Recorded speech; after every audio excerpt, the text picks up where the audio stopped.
வாழ்க்கையில எப்படியாவது போராடி உயரத்துக்கு வரக்கூடியவர்கள் இந்த தனுசு ராசி என்பது.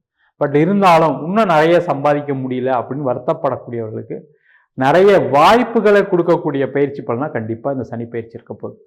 அப்ப பெரிய எதிர்பார்ப்புகளை இல்லாம உழைக்கக்கூடிய தனுசு ராசி அன்பர்களுக்கு வெற்றி உறுதியா உண்டு. எப்படி இருந்தாலும் வாழ்க்கையை வாழலான்னு ஒரு அறிவை இந்த சனி பகவான் கொடுத்துருக்காரு. சாப்பாடு இல்லாம இருந்தா கூட நம்மளால வாழ முடியும்.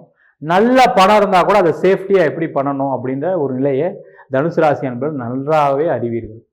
அதே போல இந்த தனுசு ராசியில வேலை செய்யக்கூடிய நபர்களுக்கு நிறைய உத்தியோக மாற்றம் உண்டு. பெயர் புகழ் அடையக்கூடிய ஒரு பதவிகள் வரும், ஒரு பட்டங்கள் வரும், நிறைய சம்பள உயர்வுகளை கொடுக்கக்கூடிய ஒரு அமைப்பை இந்த சனி பகவான் கொடுப்பார். இப்ப யாரெல்லாம் பாத்தீங்கன்னா பழைய மாதிரி சம்பளம் வாங்கல சார், நான் ஒரு காலத்துல பாத்தீங்கன்னா நிறைய சம்பாதிச்சிட்டு இருந்தேன், 2-3 வேலையை பார்த்தேன், அதனால எனக்கு கொஞ்சம் நிறைய பணம் வந்துச்சு, அதெல்லாம் இப்ப கம்மியா இருக்கு,